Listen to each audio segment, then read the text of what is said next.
The 12 Pillars, a saga of promise, loss, and eternal destiny. Part 1, The Seed in the Wilderness. The story begins not with a nation, but with a whisper in the soul of a nomad. Thousands of years ago, in the ancient city of Ur, a man named Abram heard a voice that had no source in the idols of stone and wood that surrounded him. It was a command from the unseen, a disruption of the ordinary that would shatter the trajectory of human history. Leave your country, your relatives, and your father's house, and go to the land I will show you. Abram, a man already past the prime of his youth, faced a choice that defied logic. He was wealthy, established, and rooted in the Fertile Crescent. To leave meant abandoning security for the unknown, replacing the tangible with the invisible. Yet, coupled with the command was a promise so vast it seemed impossible to contain within a single human life. I will make you a great nation. I will bless you and make your name great. In you all the families of the earth will be blessed. So began the journey. Abram, later renamed Abraham, father of a multitude, walked away from everything he knew, guided only by faith. But as the years turned into decades, the promise seemed to mock him. His wife, Sarah, was barren. Their tent remained empty of the laughter of children. The land he was promised was occupied by fierce tribes. Abraham was a stranger in a strange land, holding on to a word that heaven seemed to have forgotten. Then, in the twilight of their lives, the impossible happened. Laughter finally filled the tent. Isaac was born. He was not just a child. He was the first tangible evidence of the covenant. Isaac was the bridge between a man's faith and a nation's future. Isaac, in turn, fathered Jacob, and it was with Jacob that the promise found its structure. Jacob was a man of complexity, a trickster, a striver, a man who grasped for blessing with desperate hands. His defining moment came not in comfort, but in struggle. One lonely night by the Jabbok River, Jacob found himself wrestling with a mysterious figure until the break of dawn. It was a physical and spiritual battle. Jacob, wounded and limping, refused to let go. "I will not let you go unless you bless me," he cried into the darkness. And there, as the sun crested the horizon, the angel spoke the words that would define a people forever. "Your name shall no longer be Jacob, but Israel, because as a prince you have striven with God and with men and have prevailed." Jacob limped away from that encounter, but he carried a new identity. He was no longer just the grandson of Abraham, he was Israel. And from his loins would come 12 sons, 12 men whose names would become banners, whose families would become armies, and whose destinies would act as the pillars of a holy nation. The tribes were born. Part 2, The 12 Sons and the Coat of Many Colors. Jacob's family was the crucible in which the nation of Israel was forged. It was a household marked by intense love and equally intense rivalry. Jacob had 4 wives: Leah, Rachel, Bilhah, and Zilpah, and the sons born to them carried the weight of their mother's pain, hope, and competition. Reuben was the firstborn, the son of Leah. He represented strength and dignity, but his character was flawed, unstable as water. Then came Simeon and Levi, brothers whose fierce loyalty to each other would eventually turn into violent zealotry. Judah followed, a man who would grow from a callous brother into a leader of sacrificial courage. From Bilhah, the handmaid of Rachel, came Dan and Naphtali. From Zilpah, Leah's handmaid, came Gad and Asher. Leah later bore Issachar and Zebulun. But the heart of the drama revolved around the sons of Rachel, the wife Jacob truly loved. Joseph and Benjamin were the youngest, and Joseph was the favorite. Jacob made no secret of his partiality. He gifted Joseph a tunic, a coat of many colors that set him apart not just as a son, but as a chosen heir. It was a garment of royalty, a visible sign of favor that burned in the eyes of his older brothers. But the tunic was only the surface of the provocation. Joseph was a dreamer. He shared visions where sheaves of wheat bowed to him, where the sun, moon, and 11 stars prostrated themselves before him. To his brothers, these weren't prophecies, they were insults. Envies, slow and poisonous, turned into a murderous hatred. One day, far from the watchful eyes of their father, the brothers saw Joseph approaching in his colorful coat. "Here comes the dreamer." They sneered, "Let's kill him and see what will become of his dreams." Instead of death, they chose erasure. They threw him into a pit and sold him to passing Ishmaelite merchants. They dipped his beautiful coat in goat's blood and presented it to Jacob, allowing their father to believe a wild beast had devoured his favorite son. Joseph disappeared into the dust of Egypt, a slave in a foreign land. But the providence of God does not need human permission to operate. In Egypt, Joseph rose from Potiphar's house to the depths of a prison cell, falsely accused yet steadfast. Even in the darkness of the dungeon, the favor of God rested on him. He interpreted dreams, a gift that eventually brought him before Pharaoh himself. When Pharaoh was troubled by visions of fat and gaunt cows, Joseph revealed the coming crisis. 7 years of plenty followed by 7 years of devastating famine. Impressed by the Spirit of God in this Hebrew slave, Pharaoh elevated him. Joseph became the second most powerful man in the world. The rejected brother was now the savior of nations. When the famine struck Canaan, Jacob's sons traveled to Egypt for food, unknowing that the ruler they bowed before was the brother they had betrayed. The dream had come true. Joseph tested them, broke them, and finally revealed himself in a moment of overwhelming grace. "You intended to harm me, but God intended it for good." The family was reunited. Jacob moved his entire household, 70 souls, to Egypt. Before he died, the patriarch blessed his sons. But with Joseph, he did something unprecedented. He adopted Joseph's 2 sons, Ephraim and Manasseh, as his own. "Ephraim and Manasseh will be mine," Jacob declared. This act was crucial. It meant Joseph would receive a double portion, effectively becoming 2 tribes. This allowed the number 12 to remain intact even when the tribe of Levi was later set aside for the priesthood and received no land inheritance. The structure of the tribes was set, not by biological accident, but by divine design. Part 3, Slavery, Exodus, and the Forging of a Nation. The years turned into centuries. Joseph died, and a new Pharaoh arose who did not know him. The favor that shielded the Israelites evaporated, replaced by fear and oppression. The Egyptians saw the multiplying Hebrews not as guests, but as a threat. For 400 years, the children of promise were crushed under the weight of slavery. They built the treasure cities of Pithom and Ramesses with brick and mortar mixed with their own tears. The identity of the tribes began to harden under the whip. They were no longer just a family. They were a distinct people, bound by suffering and a memory of a God who seemed silent. But God was not silent. He was preparing. In the burning bush of Midian, he called an exiled prince named Moses. "I have seen the affliction of my people," God declared, "and I have come down to deliver them." The confrontation that followed was a clash of cosmic powers.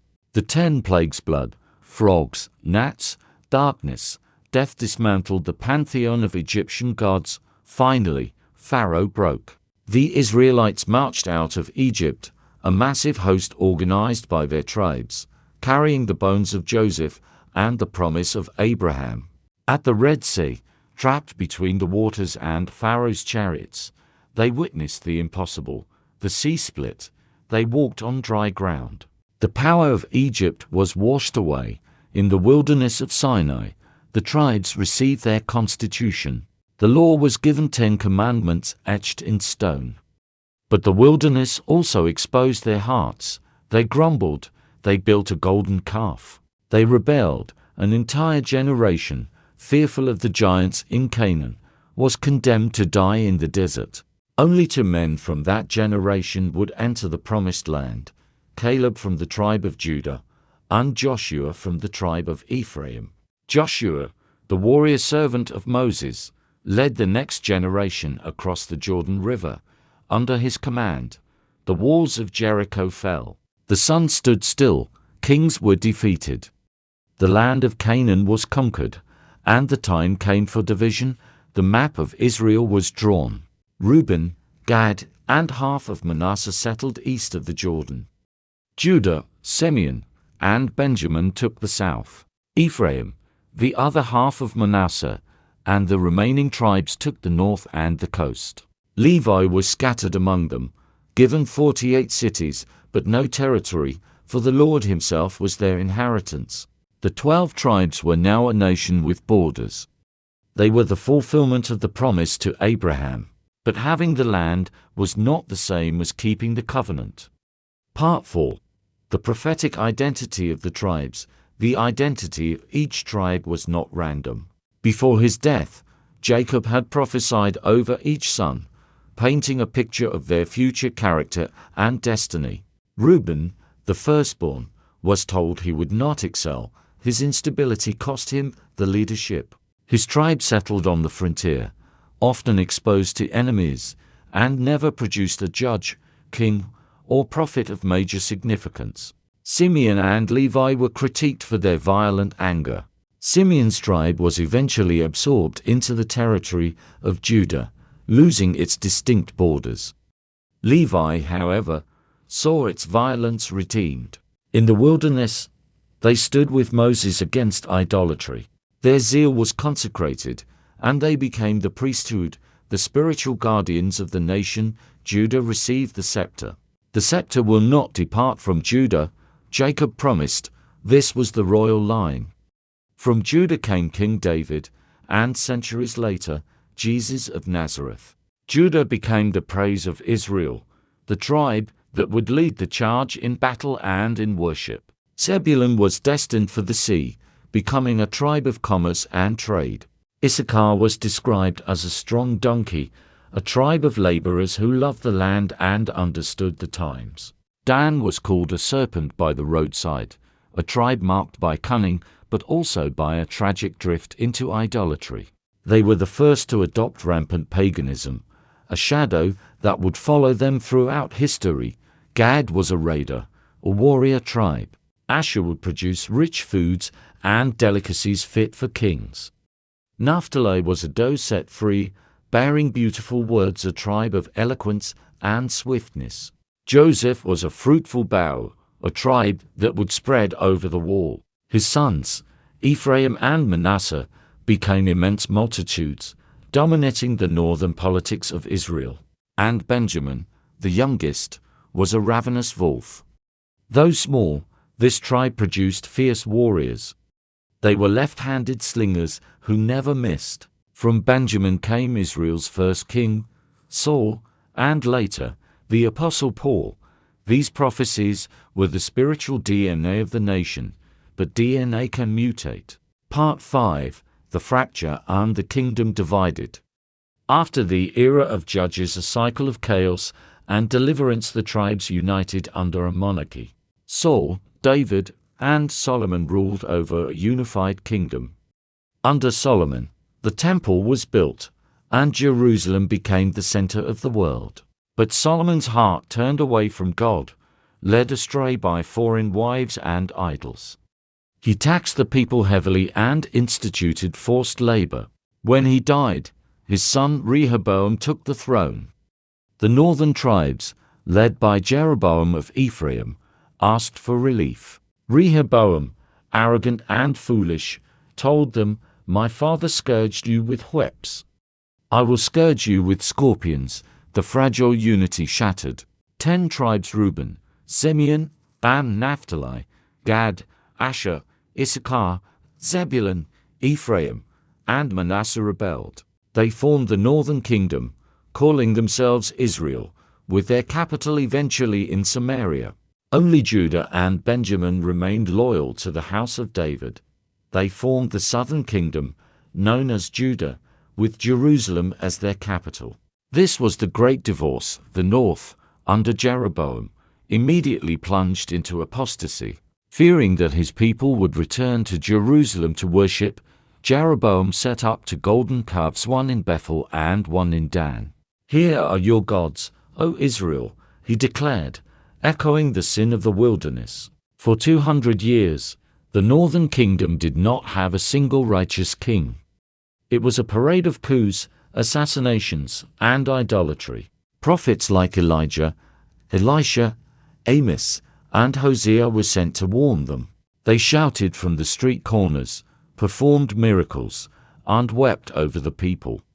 But the tribes of the north had hardened their hearts. They have become like the nations around them. Part 6. The vanishing of the 10 tribes. God's patience is vast, but it is not endless. The covenant came with blessings for obedience and curses for rebellion. The ultimate curse was exile.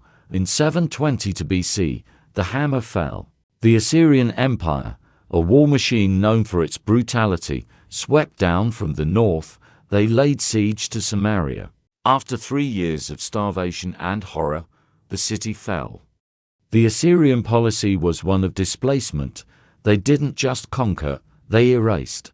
They took the Israelites, the 10 tribes, and marched them hundreds of miles away to Halah, Gozan, and the cities of the Medes. In their place, they brought in foreigners from Babylon and other conquered lands to settle Samaria. The 10 tribes were scattered, cut off from their land, their temple which they had already rejected, and their distinct identity. They began to assimilate. They married into the pagan nations. They adopted foreign names and foreign gods.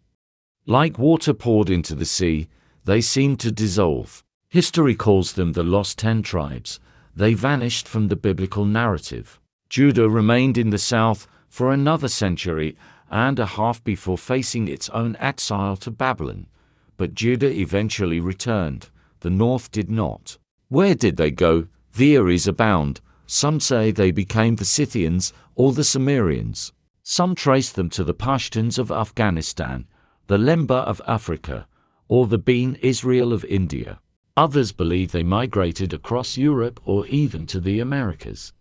But the Bible offers a deeper, more spiritual answer. They were swallowed up by the nations. Hosea 8:8. They became Lo Ami, not my people. They were sown into the world like seed, lost to human sight, but not to divine purpose. Part 7. The mystery of the remnant. Yet, the prophets insisted that this was not the end. Jeremiah, Ezekiel, and Isaiah all spoke of a future restoration that would include both houses of Israel, Judah, and Ephraim. In Ezekiel 37, the prophet is given a vision of a valley of dry bones. God asks, "Can these bones live?" As Ezekiel prophesies, the bones rattle together, flesh covers them, and breath enters them. God explains, these bones are the whole house of Israel. Not just the Jews, Judah, but the whole house. Then God gives Ezekiel a sign act. He takes 2 sticks. On one, he writes, "For Judah," on the other, "For Joseph, Ephraim, and all the house of Israel associated with him." God commands him to join them together in his hand. "They will become one in your hand," the Lord declares. "I will take the Israelites out of the nations where they have gone. I will gather them from all around and bring them back into their own land. I will make them one nation in the land. There will be one king over all of them." This is the mystery. The tribes were lost to history to be preserved for prophecy. They were scattered like seeds, so that in the end times, God could reap a harvest from the nations. Part 8. The revelation of the end. The story jumps forward to the final book of the Bible. In Revelation, the Apostle John sees the events preceding the return of Christ. In chapter 7, amidst the chaos of the Great Tribulation, angels are commanded to hold back the winds of destruction until the servants of God are sealed, and then the roll call begins. Then I heard the number of those who were sealed, 144,000 from all the tribes of Israel.